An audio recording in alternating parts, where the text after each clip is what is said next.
Pour commencer, nous faire voter un rapport sur le transfert des technologies vers le monde de l'entreprise et nous soumettre à aucun moment un montant, c'est assez ubuesque, surtout que votre leitmotiv consiste à dire que vous êtes la région la mieux gérée de France. Vous nous proposez donc de voter des principes, des intentions sur cet angle libéral. Il faut tout déréguler pour approcher la recherche publique de l'entreprise, à un tel point que vous suggérez de créer un nouveau dispositif pour aider à transférer la technologie, alors que depuis ces dernières années, il y a eu multiplication des structures au sein du public pour breveter, start-upper, j'en passe et des meilleurs. La région n'innove pas, elle est plutôt à la traîne et rajoute un énième dispositif dans ce millefeuille très complexe et opaque que même le dernier rapport de la Cour des comptes dénonce. À cela, vous proposez aux enseignants-chercheurs de travailler 20% de leur temps de travail dans l'entreprise.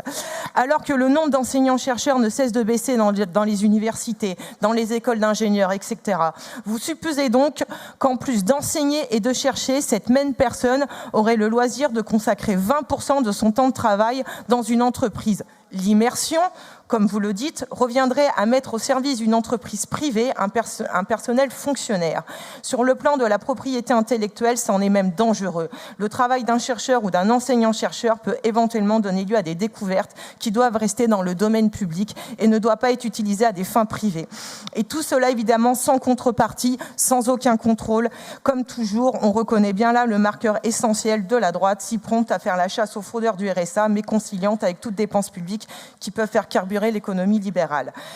Mais au-delà de ça, quid de la valorisation du travail de nos universitaires? La question de propriété intellectuelle des brevets, qui est l'enjeu crucial, est complètement éludée. Ne vous en déplaise, car derrière la belle histoire que nous racontent souvent des petites start-up, il y a aussi la réalité des grosses boîtes déjà gavées de crédits impôt recherche qui rachètent les dites start-up.